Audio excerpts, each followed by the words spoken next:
Hello, Lexi. Welcome to the Fierce Factor podcast. I am so excited to have you here. I know we've been talking about, chatting offline and online about all of the things aesthetics and wellness. And I have been of probably many of my, of our interviews that I've had, I've looked especially forward to talking with you really just kind of selfishly because I am so fascinated. And, this year I personally dove into the whole idea of becoming well. I guess it was like when I turned 40, I'm like, woohoo, I'm 40. And then when I turned 41, I felt like it all went downhill.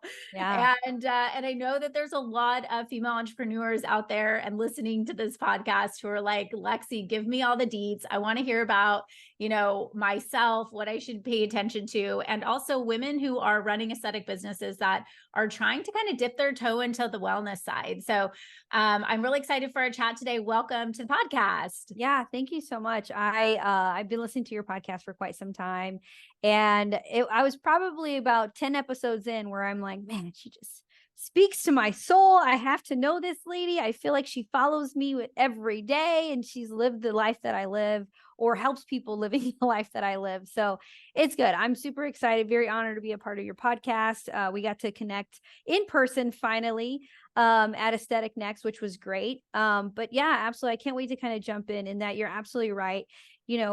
I do a lot with hormone optimization, and we have this like kind of cadre of women that are like women CEOs, peak performance, and they taking this shit lying down. Like, we're like, no. Like, we're not doing this. So they come in and they're like, tell me all the things.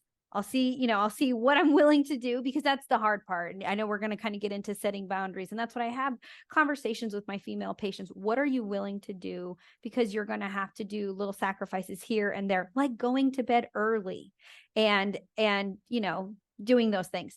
So yeah, absolutely. So a little bit about me, I know you're going to kind of go through my bio here, but just kind of like fast forward. I've been an NP for 12 years. I'm boarded in pediatrics and family practice. I got into functional medicine about 6 years ago. And it was really interesting because I worked all over, different type internal med and surgery, pediatric surgery, trauma, urgent care, women's health. But what really got me interested into the functional wellness side is I ran a medical weight loss program for a bariatric physician.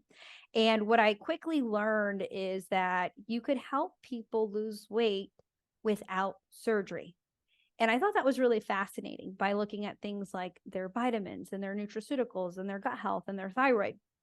So anyway, there was an opportunity to go work with a DO. So DO is a doctor of osteopathic medicine.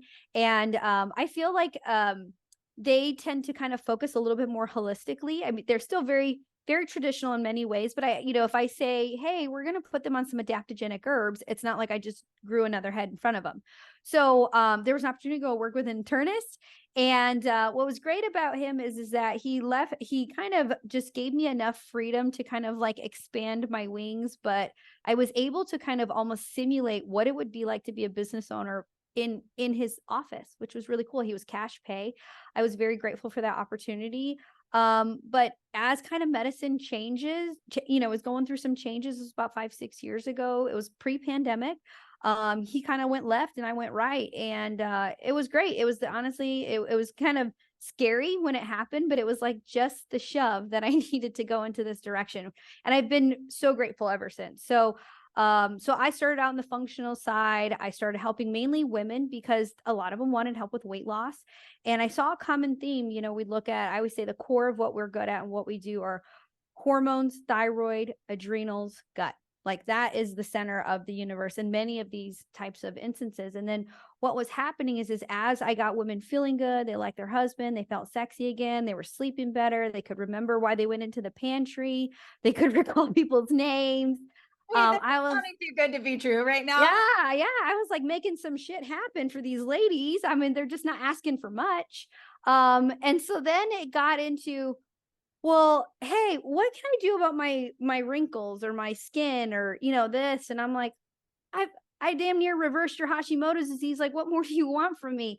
So anyway, I always love a good challenge. I love to learn, love to learn. And so I was like, well, I could probably learn, how to do this. And so, one thing I will say, in bariatrics, there's a certification to be a certified bariatric nurse, that we get our center of excellence. There's all these different kinds of certifications we can get. What I find in aesthetics is that really doesn't exist in to an extent. Like I'll tell you, we have a wonderful nurse injector at our practice. Her name is Carmen. She's like right hand lady. Like we do this together, and she's an RN, and she's actually right now at iSpan getting her certified aesthetic nurse. Her CANS review course is actually what she's doing. That's like the one thing that exists in this type of industry, which is shocking to me, right? So I think about in functional medicine, we think about evidence-based practice. Like, what do the guidelines say? Okay, there's the guidelines. And I always say, especially when I'm teaching, guidelines are the bare fucking minimum you have to do, okay? We want to go above that, but what is the bare minimum? And then how do we take it up a notch? And what does the evidence say? Well, what's interesting is in aesthetics, it's not as cut and dry like that, right? Right. And so what I did is I try to like seek out mentors and shadow experiences. And one thing I will say, especially learning from on the functional side, is it is expensive to be smart. And I knew that going into it, like I you can't expect to, hey, can I meet you for coffee? And then like have someone divulge all their years in training of secrets and time away from their family over coffee. That's not how this works. Yeah. So what I did is I actually did a fellowship through the Academy of Anti-Aging in aesthetics. And what's so funny is when I go to conferences in aesthetics, nobody knows that exists. And I'm like, well, it was like the one kind of like, remember we talk about guidelines, the bare thing I could at least show that I knew some shit about aesthetics, right? So that's where I started. And what I will say, from kind of like an outsider coming in, I'm a gain trainer. I've got an academy. So yeah, I've definitely worked my way up. But what I've learned in aesthetics is a lot of great injectors. There's amazing injectors. A lot of them kind of come, I don't want to say they're born out of a physician, but what I mean by that is they work with this plastic surgeon, or they worked in cosmetics or plastics, or wherever, which is great, right? Because then they got to see that, and then they kind of made it their own and perfected it, which is great. For me, I wasn't born out of anybody. I had no plastic surgeon or cosmetics showing me the way or learning from their mistakes. So what worked in my favor, though, is I had the trust of all these women who they were down 40 pounds. They like their husband again. Haven't steered them wrong yet, so I'm not about to start. Yeah, so I think buy Christmas trees from you. That it does, right? At this point. Yeah. And so for me, that was so helpful. And I know you've talked about this on podcasts before, is the halo effect, right? Mm-hmm. Halo effect is, I'm fucking amazing at thyroid and gut and hormones. Well, surely she's got to be a fairly decent injector. And I'm like, oh, no, I'm just starting out here, but that was the great thing, is the pressure to Groupon and do a Botox. It wasn't there. I'm like, hey, you're here. Let's go ahead and try it. And the greatest thing is I saw them all the time for thyroid lab follow-up. So if something didn't go right, or if their like eyebrow was in their shoe, they had to see me anyway. So they couldn't hide. You know what I mean? So like I was always doing follow-up with them. So I got to learn their face. I got to learn their anatomy, or like that dose was not enough, or that dose was too much. Right. So that's how I was really able to get into aesthetics, for me, more comfortably than probably most injectors would, only because I had an amazing, and I still have them, amazing group of patients who trust me to literally no end. And like they'll say, hey, I'll be your guinea pig. I don't even know what she wants to do to me, but I'll do it. And so I'm very grateful. I'm very lucky. I have worked very hard, but I will say, I did a lot of training through the aesthetic fellowship. I sought out different paid shadowing experiences, all these other things to really kind of make me stand out amongst all the noise. Because right now there's a lot of noise in the industry. And so safety, education, and bringing up that experience to be more well-rounded, which has been great. Yeah, absolutely. So it's so fascinating to me, because I feel like, well, this is what you do every day, and it's very commonplace and normal for you.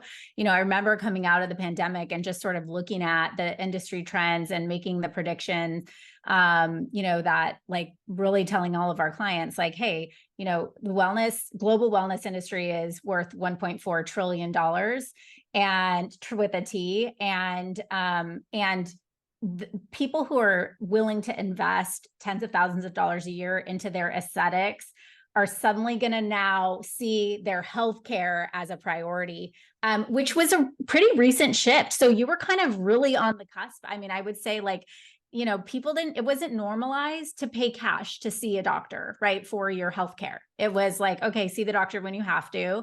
And I remember we worked right around then with Dr. Stephen Soar. He was the first sort of kind of wellness physician we had worked with. And I remember when someone referred him to me and I looked at his business and I was like, he's like, yeah, I get everybody in for cupping. And then they end up doing like everything with me. And I'm like, cupping? I'm like, what? It was, my mind was just blown on like this whole, he's like, trust me, it works. Like he's got all these things going on. And now, yoga and cold plunge. yoga, I mean, you name it, right? And now we see the adoption, I think in general, for the same reasons you did, right? Of like, I have a clientele of people who trust me. And right, we have clients who have been injecting forever. And then now they're themselves like, oh, I'm menopausal now, or like, perimenopausal. And suddenly I have to pay attention to this. And my clients are so like, how could I potentially help them? So I'm really interested to kind of tap into a little bit of from you personally, the perspective of like, you're definitely high energy. I mean, anybody who's around you, you've, got a booming personality, but you're also, you work out. Like we know, like Lexi Yoo is not like late there. I don't see you like chilling out on the couch much. Right. So yeah. And what I also know about you is you run a very sophisticated, complex, in a really great way, dynamic practice with a lot of team members, and it's growing and expanding, and there's a lot of moving parts. And I know from, the business coach world, right side of things and perspective, and also as personally as a female owner, of a business, what that can take from you. So let's talk a little bit about like how, I would say like your personal struggles that you have faced, as a female entrepreneur, as it relates to creating this balance in your life. And is particularly coming from somebody who knows, right? Like who gets it. Yeah. Yeah. I will say just to that point, I remember when I left traditional medicine 6 years ago, and I was telling like, my NP doctor friends, like, oh yeah, I'm going to open up my own practice. I'm not taking insurance. And they're like, are you fucking crazy? I'm like, no, I'm over traditional medicine. There's gotta be a better way. And it's not this. And now looking back, I'm like, yeah, that's pretty good. That's pretty good on this side. So it's interesting, early on, it was just me. And I will say, and this from many a late night text to you, is being an entrepreneur is not for the faint of heart. Mm-hmm. And I think one thing that I guess as we grew and we got bigger, I guess I never saw myself as like the boss, the CEO. And now that we have so many employees, I'm like, I have to step into that role. And like, that is where I'm at this point, which is really hard. It is really, really, really hard. But as far as the balance part of it, it's something that every person is going to struggle with. For me, again, coming from the functional side, sleep, exercise, mindset, nutrition, like these are all things that are key integral parts to wellness, right? And so for me, lifting weights, that's my Prozac, right? So like I have to work out. And so when, I hear my women patients say like, oh, I've got 3 kids, or I've got this, I'm like, yeah, I do too. A set of mine are twins. Like I get it. But if it's important to you, you will make it a priority, right? So for me, weightlifting or exercise, however you want to do it. For me, it's weightlifting. It's important, so I make it happen. So guess what? I go to bed earlier so I can get up at 5 a.m. to get to the gym. So that for me is like non-negotiable, right? I always say, when women will say like, oh, I have to get up at 5 a.m., but I go to bed at like 10, 11. I'm like, that's like trying to brush your teeth with Oreos in your mouth. Like it's counterproductive. You're taxing your adrenal glands. Like your adrenals aren't going to like that. And then it's going to elicit a rebound cortisol effect, which is going to be counterproductive. You're literally just taxing the system. You're adding gasoline to a fire. It would actually, so I'll give you an example. I had to stay up a little later yesterday, and like my bedtime normally is like 9 o'clock. The time I looked at the clock, it was like almost 10:30, 10:45, which is way past, like I should already be in REM, and I wear an Aura ring to track the sleep and everything. So I know. And so I said, no, I have to then not work out tomorrow morning because I don't want tomorrow's day to suffer. Wow. So You prioritize sleep over your absolutely. Absolutely. People who don't get good deep REM sleep, it accelerates their aging. It accelerates. There's data and studies to show that, right? So not only that, it makes them more insulin resistant. It dysregulates leptin and ghrelin, which is your hunger and full satiety signals. It causes more insulin resistance. Like sleep is the foundation, like just basic stuff. People come in like, I want the peptides, I want your ozone. I'm like, why don't we just start with some sleep? And so I think, especially as women, perimenopausal, the first little hormone to go, unfortunately, is progesterone. And I always say progesterone, it's such a calming hormone. I call it nature's Valium. It acts on the GABA receptors of the brain, which is why we take it at bedtime. And it allows us to get into that deep REM sleep. So one of the very first hormones I start replacing in women as young as 30. And the reason why I would say, oh my God, we're in like a progesterone epidemic is because our soil is deficient of magnesium. We need magnesium as an essential nutrient to produce progesterone. And so we don't make progesterone, right? So we see more irregular periods, heavy periods, weird periods, and we don't sleep and we're bitchy a week before a period. Mm-hmm. All symptoms of progesterone deficiency. Then we really start to see after 35 night sweats. Night sweats. Those are all progesterone issues. So to make a long story short, sleep is important. Exercise is important. The nutrition type stuff is important. I know that a lot of my patients, my women entrepreneurs, my women like strong ladies, they come in and they relax with wine. And if their goal is weight loss, I tell them like, hey, I understand why you need to do that, to wind down or things like that. But here's the problem. Your body has to metabolize that out. And if your liver is tied up metabolizing the fermentable sugars with wine, all those things, guess what? It's not metabolizing estrogen. So then we start to see more fibrocystic breasts, heavy menstrual cycles, uterine fibroids, weight gain around the midsection, headaches, acne, all these other things. It's all related. And so just the core basic stuff, like literally not groundbreaking shit yet, just basic stuff. Well, it's funny because, I thought sleep, I'm like, okay, now it's the sleep fad. Like, remember when like Brussels sprouts became like not just on your grandma's plate and kale became not just the garnish. And then, it was you have these sort of fads and I'm like, oh, it's sleep. Like sleep has been around since the beginning of time. Why are we just talking about it now? Is it the biohacking tools? Like, like I have this 8 sleep pad, and it, when it gives me a low sleep score, I just am like, I'm all day. I can't even look at it till the end of the next day. Cause I'm like, I don't want to know if I slept good or not, Yeah. So I don't know. Yeah. The other thing too, I did like I'm a wine down with wine girl. And I took the month of October. We're at the end of October now, but I took the month of October off of drinking just to see like a sober October to see like how, anyway, I lost over 2 pounds, just kind of doing the same, routine as normal. But also I think I was able to probably sleep better and probably go harder in my workouts because of it, so exactly. I was actually pleasantly surprised. And I think I had to learn how to wind down my brain for a month, like learn some new habits. So it's been good. So I want to ask you this question, and I don't know. I don't know if this is kind of controversial or like, I guess when I think about, we talk about high performing women, and the reality is I have conversations with my girlfriends all the time. And of course, like a lot of the friends I hang out with are, I have similar lifestyles, right? And are, either breadwinners or are, big contributors financially to the household, probably have a family at home, have, our motherly instincts and responsibilities don't go away because we run a business. They're still there, whether we, admit it or not.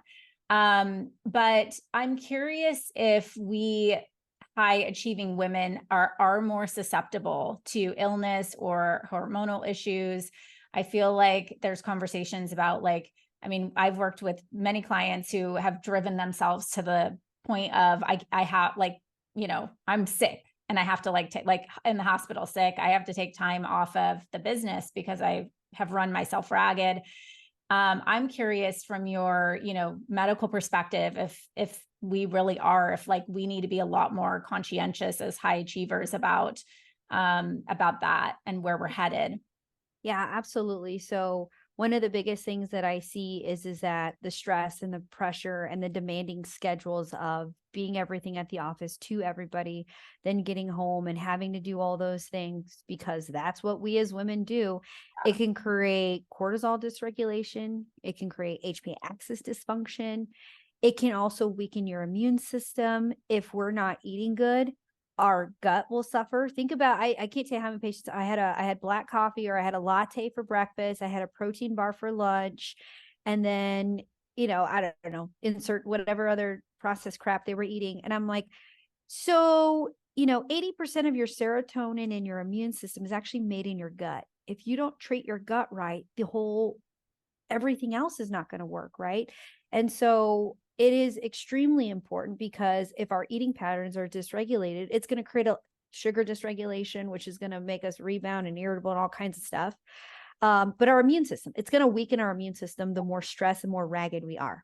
I can't tell you how many accountant patients I have that get flu, sinus infection, strep during tax season because they're stressed, right?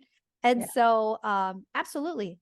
So some of the things that I would recommend to these types of practitioners, or to these types of, business owners, CEOs, is, the basic stuff is vitamin C, vitamin D. Vitamin D is always my staff make fun of me because I'm like, when in doubt, just use some vitamin D. Because it's a pro-hormone. It helps your body make its own hormone. It also supports the immune system. It helps with insulin dysregulation. As females, it also helps promote strengthening your bones. It helps in so many ways. Other things, like I was saying, is adaptogenic herbs can be really helpful. So adaptogenic herbs are things like ashwagandha and rhodiola and euthero. I would use them under the care of and guidance of somebody who knows about them, because they can have, some side effects if you're not on the right one. And then the other thing is screen time. I know that's really, really hard. Like I struggle with that too, which is like I had just taken these off because look, I was looking at a screen and like I got my Where's Waldo blue light glasses, because the screen affects the pineal gland in the brain, which can suppress melatonin. And so that's why people, if you look at your screen right up until you go to bed, you might have trouble sleeping, is because of the melatonin dysregulation. So yeah, absolutely. It has the immune system, your nutrition patterns, the way that you are resilient throughout the day, the way that you handle stress. The other thing is your mental health. Like my therapist, she made me do this like questionnaire on like, how healthy are you in all aspects of life? Scored off the chart: sleep, nutrition, exercise, mental health, in the freaking toilet, right? And she's like, yep, you scored just as I thought you would. And so yeah, it's one of those things. It's not just one thing. It's a, little plethora of things. Yeah, absolutely. Well, it's all interconnected. It reminds me too, when we work with owners, we ask them like to rate, how would you rate yourself in all these areas? And it's usually like love for your business, 10 out of 10, team, 8 or 9, 10 out of 10, work-life balance, 3 or 1, and the reality is, like, as much as we want to be successful in our business, if we're not healthy and have a, stable home life to support us, it's that there will be mental health issues, period. Like, end of story. It's all connected, If I had one tip to many of these female CEOs, entrepreneurs, is build the infrastructure around you to support the things you want to do. And I can't tell you how many times my female patients come in, they're like, I don't know how you do it. Right. I'm like, well, number one, social media, I will only show you what I want you to see. Right. Yeah. Second thing is that what you don't see is the house manager that I have who does my laundry and, all these other things, my house cleaners who come every 2 weeks, my personal assistant who does this, that, and the other for me. We have a general manager. We have a practice manager. Like, I've got layers and then my wonderful husband who picks up all the pieces for, anything else that needs to be figured out. So that's the only way. You can't do it by yourself. And if you think you can, you're going to burn yourself out real quick. Yeah, I can't, I just want to like reemphasize that for you listeners here, because you heard it from, the expert and also someone who's walking the walk. So many times, Lexi, I'm talking to someone about like, the business is thriving, blah, blah, blah, blah, blah. But like they will invest and take risks and go all in and double down and be like, Beyonce, like queen of the business. And then they go home and they're folding underwear. And, it's like, you have to get help. Like, oh, I'm schlepping the kids here and I'm making every meal. And Yeah. it's interesting to me how we as women are so quick to invest in our business, but not into our life, to get the help. And it's almost, I think, just that internal like feeling of maybe guilt, or I should be doing all of that, or I don't know if it's a patriarchal thing that I should be doing that as a woman, or not having the support, at home, or taking that. And I think a lot of that's just like, when you talked about boundaries, I think that's one of the key pieces is setting yourself, getting clear about what it is that you're going to need to achieve your goals, and then actually going in and, resourcing that. Absolutely. Yeah. Absolutely. So, no, I love all of that.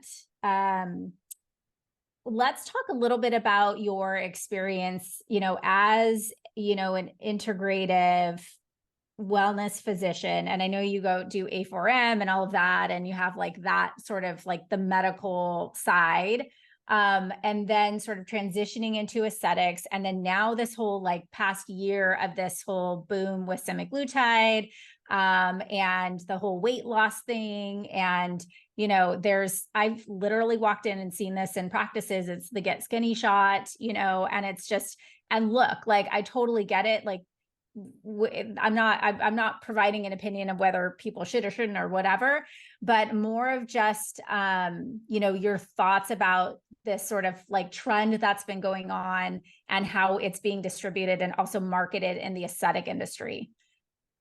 Yeah. I mean, that's a very tough question for a lot of reasons. I guess what I will say is, kind of like I said, I worked in weight loss. I worked in bariatrics. So like, I understand, adiponectin and leptin and ghrelin and this and that.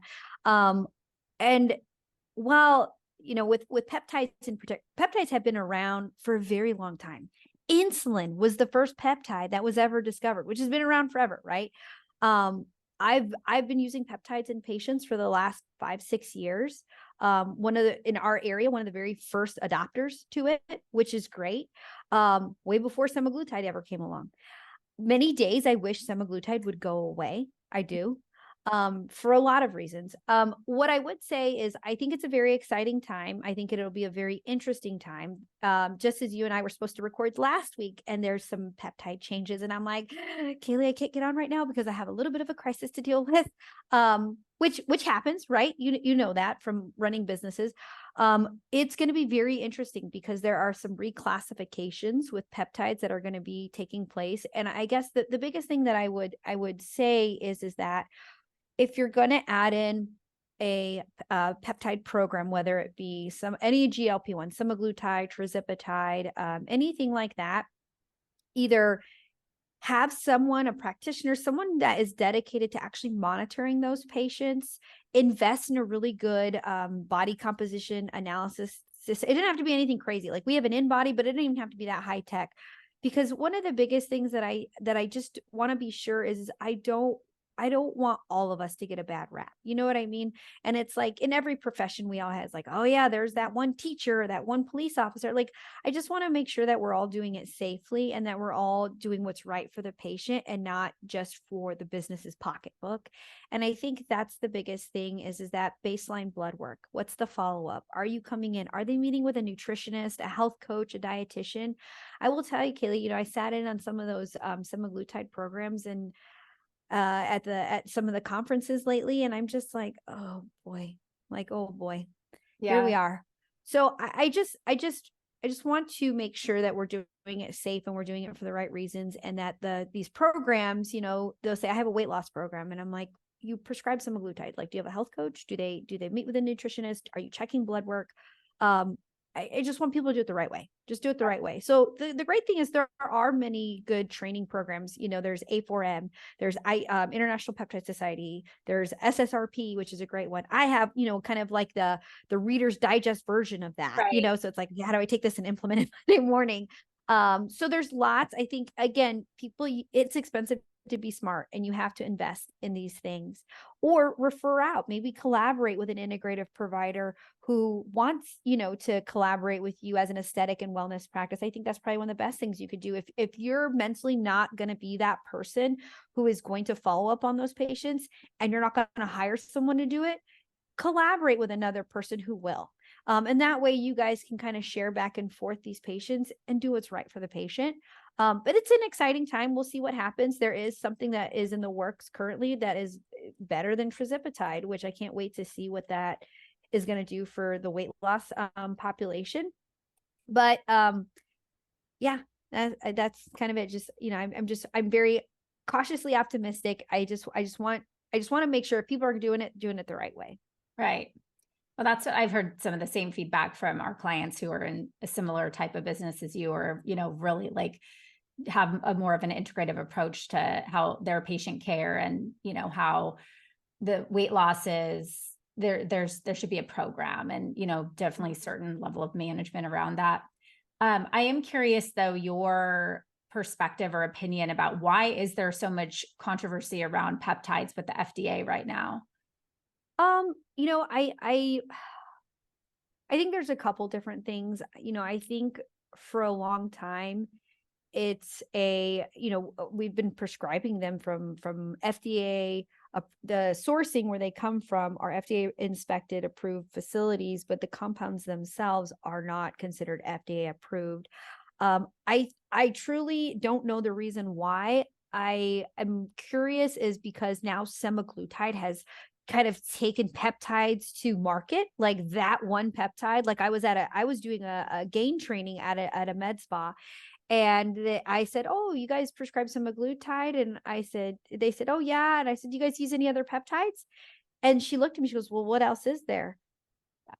And I was like, oh, Yeah. yeah. I was like, there's a couple more, but I was just curious, you know. A lot more. And so I think that's part of it. I think is because there are so many more people prescribing semaglutide and touting peptides. And I can't tell you that there's one thing that happened. I don't know that.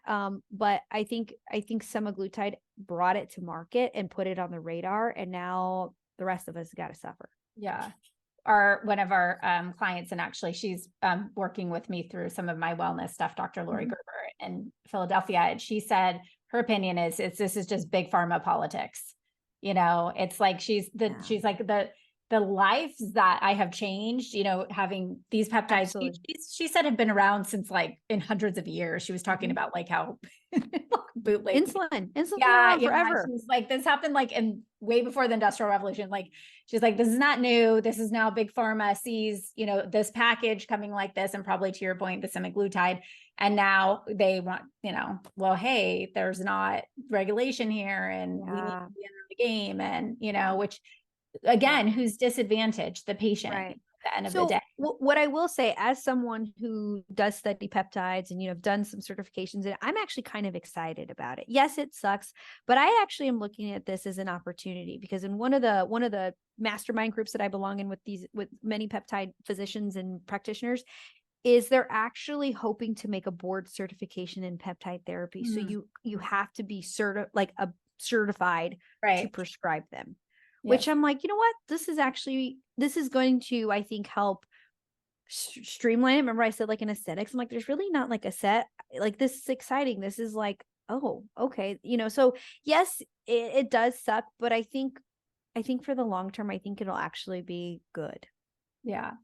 So let's say like peptides aside, you know, as we talked about industry trends and where, you know, our global economy is, and the industry forecast of aesthetics growing at an unprecedented clip, and really where the wellness industry is. And we're seeing, I mean, at rapid pace, the integration of two, I know our work with our clients, they're one and the same now. Like it's aesthetic wellness practice owners, you know, that we're working with.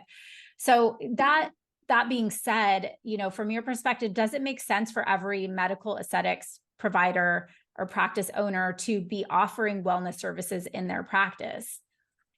That's a great question. While we were away last week in Destin, I'm sure you've read, I'm sure, you've seen it, there was that adverse event that happened at a med spa, and there's some more details about it. And, I'm not here to be like, the news reporter, but that's my fear. That's my fear, because then, the local docs here see about that and they're like, oh, I know that you Direct Health, they do some IVs too. Da, da, da, da. I'm like, whoa, whoa, whoa. Don't lump me with them. Like, I check labs on all my patients. I'm monitoring their labs way more often than probably most people are. So that's where I'm like, ugh, so here, no, I don't think, I don't think everybody should be doing it. And if you do want to do it, I think you need to go through proper training. And I think you need to have an allocated practitioner with a prescriptive license who will monitor those patients, not the ER doc who's 2 counties away and just collecting their medical director paycheck, or their, the anesthesiologist who is dabbling in it for whatever the reason. Practitioner needs to be in the house. Yeah. Yeah. It's interesting because we talk, as you and I mentioned sort of offline, like some of your first impressions coming into the aesthetic industry and looking for like, where's the regulations? Where's the formula? Where's the certifications? Like, how do I know where, like, where's the frameworks? Right. And so I've had conversations, and even on this podcast, for example, with Leslie Fletcher, talking about like the Wild West of aesthetics. And, I'm seeing very similar trends happening in the sense that we'll see, injectors who are quite experienced that are like, we have to train and teach the next generation how to do it properly, or it's going to impact our entire industry altogether, and it's going to impact us. And I remember speaking of Aesthetic Next several years ago, talking with Tiffany Hall, and she was saying, the thing for me, and I think she said this on the Fierce Factor podcast, is that all these original conferences were built by there's core or non-core physicians. So you had your derms and plastics, and then that's who should be talking about aesthetics. And then you have all these injectors that are coming out of their practices, out of the hospital, wanting to inject, and there isn't anybody teaching them. And she said, here's the thing, like, if we don't teach them, then all these core physicians are going to be the ones that are going to be impacted. So we need to open up, and like, that was sort of the impetus for Aesthetic Next. So I see some of these same sort of trends happening here, like on the wellness side as well, where is there a Wild West a little bit, is it, I mean, the reality, we have to be careful. And I think that I don't want to say the risks, or the potential adverse issues could be worse, but kind of, because when you're talking about somebody's like endocrine system, right? Or like, I think that could have been a freak accident too, what happened in Texas, but the reality is there were protocols that were not followed. Right. Right. So, right. Yeah.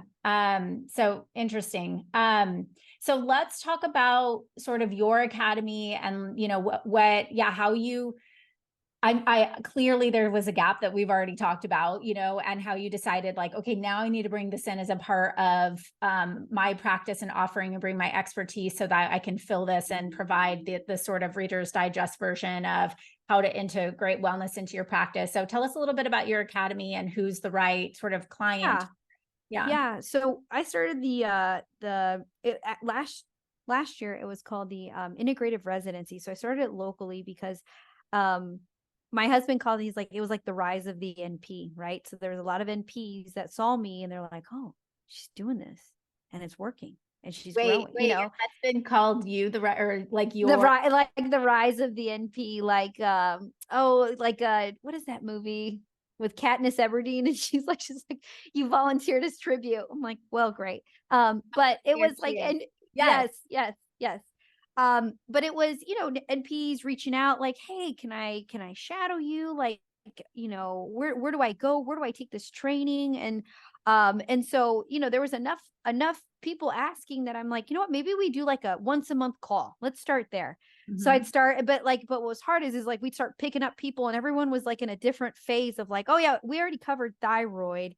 Your patient's got candida. Okay, well, I guess let's talk about that today. So it was just not organized. It was just like all over the place. Yeah. And then what would happen is then I'd start getting asked by NPs, not local, like out of my state. So then finally, we got to the point where I'm like, well, maybe we just need to like actually structure this. And so we switched it. I recorded it all throughout the early part of this year. We call it YDH Academy, and we call it from classroom to clinic. And what I like about this compared to many of the other programs I've taken is that while the knowledge, the cellular medicine, the foundations, extremely important to be an expert, none of it shows you like, how do I treat this patient Monday morning? How do I bundle this? How do I price it? What do I need to write in the consent? What do I need to chart? Who's the supplier for that? Like, how do I order that in the computer? All the little nitty-gritty details that they don't teach you at those classes. So that's kind of what I did is I put all the stuff together and I made 6 modules. And it's like, we talk about core or plastics and derm. Core for me would be thyroid, hormones, women's health, men's health, peptide therapy. And I did make an aesthetics module because there are some really cool things that I do with aesthetics that no one around here does, using ozone therapy, using an ultrasound machine, using peptides, doing all kinds of different things. And so that's kind of where the aesthetic people who I've been injecting 20 years, that's the module that they take. And it's usually the last 2 lectures. So it's all virtual. With the module that they purchase, they can watch it as many times as they want. And it's good for 6 months if they just buy the module. And then they get a free 4-hour shadow. And I feel like that's what really, in my opinion, sets my program apart from many others, is because then you can come on site and you tell me like, Lexi, I want to see thyroid and I want to see how you manage this. And I can show you like, all right, come on, let me show you how the EMR looks. Let me show you how I prescribe this. Then you can really see the minutia of, oh, that's how it's done. And I feel like that's what we lack in the education program is that how do I actually do this? Yeah. Practical, actionable. Practical. Yeah. And because you've been through it, like, this is what was missing. Right. Yeah. Right. Yeah. And so we have these, 6 modules. And the other thing that I think is actually more popular than the module itself is the monthly membership. So, I believe the cost is $99 a month. And what they get access to is what I call all the clinical updates. So I'm telling you what, the members are just getting all kinds of information because of all the changes that are happening with peptides. And so what I'm providing them is, okay, this was the peptide that's now going away. This is now our swap out. This is the supplier. This is their price. This is the discounted rate that I've gotten for our program. Here you go. So I'm like doing kind of like all the legwork and they're just like, all right. So the way that I treat them my academy members, as if they're my NPs that work with me on site, except they're just at their office. Right. So they get all the clinical updates. They're like, hey, we're doing a protocol change in our office. I'm going to tell you what it is. And here's why I did it. So I did a whole social media, like how to turn content into Canva, just to show them how to do that. I went through, they're like, we did an ozone one. There's all kinds of stuff that we do. Every month they get a call and then they get access to a closed Facebook group where they can kind of drop questions like, hey, what compound pharmacy has this? Cause such and such is out. And then like, it's a community. It's like, like you've got Fierce Factor. It's creating a small community of like-minded individuals that are all in the same boat. Yes. Yeah, exactly. Okay. So my kind of final question for you. So you mentioned a couple times, you said it's expensive to be smart. And when we opened up, you had talked about, and I've been there on both sides, honestly, because I think when I first started out and I was like, oh, I need a mentor. And I remember emailing someone and being like, hey, will you mentor me? And not like knowing what that even meant. And now, I'm 15 years in and people call me all the time to like pick my brain, and it's like, well, do you know how much people pay to pick my brain? So I get that, right? Like just to have a cup of coffee, but like when you get to a point where you are of a certain level of experience, it's that you have spent years, mastery out 10,000 hours at doing your craft, learning, perfecting, polishing your craft, you know, doing it wrong, failing, picking up, doing it again. Like it is, you know, and then here you put it into a book, right? For everybody, you know, like here you go. And we talk about the value of like, for me as a service provider, the same thing. Like, how do you price services when you know this could be $1 million business model plus, right? For somebody coming in to do that. And I know you and I have had conversations about just some of our shared frustrations about like how come some people can see that and some people don't. So I'm curious if that was sort of where that phrase is coming from, or if that means something else, something different for you, that it's expensive to be smart. I'm curious what that means for you. Yeah, I definitely agree. Like I said, you know, I think that and it's almost like, I don't know if it's like naiveness, like people don't realize the time and the effort it took us to get to this position. But not only financial though, Kaylee, I'm thinking the nights that I, you know, put my kids down and immediately I'm like, okay, I got to go open my laptop, or like, yeah, hey, I'm sitting there while my kid's watching a movie, but I'm not watching because I'm doing this. It's the sacrifice from time away from your family, time away from your kids, time away from your friends, you know, all these other things, that it's the expense you pay. It's the expense you pay, right? Now, yes, it does pay off, but at the same time, why should I just give that away, you know? And so I think financially, yes, it's expensive to be smart when it comes to academics and fellowship and conferences and the travel. And, you know, I'll give you a great example. So one of my mentors, and, you know, she's actually become a very good friend of mine. She lives in Georgia. She's a physician. I had reached out to her a couple months ago and I said, hey, you know, I'm taking on a cancer case, a Parkinson's case, a chronic tremor case that neurology can't figure out. Like, this is some crazy shit. Okay. And so, hey, I want to buy your $6,000 mentorship for 6 months. And she says, no, you don't have to buy it. And I said, no, Suzanne, I want to buy it because I know the time and energy that it takes to teach someone and devote time to someone, and you need to be compensated for that. And she was like, oh, thank you so much. You know, so then we had dinner in Chicago at a conference, and she's like, you really didn't have to do that. I go, yes, I did, because you also need to see the value in what you bring to the table. Mm-hmm. And so she's my mentor, but I'm like, hey, you're smart as shit. Like, you back. That's a great, I love that relationship, because I think that there should be a given, you know, an exchange of value in all of the ways, right? If you want to have a productive and valuable relationship with somebody, right? It shouldn't just be a one-way thing. And I am respecting her time. I'm respecting her time, you know, and I think that's what it shows. Yes.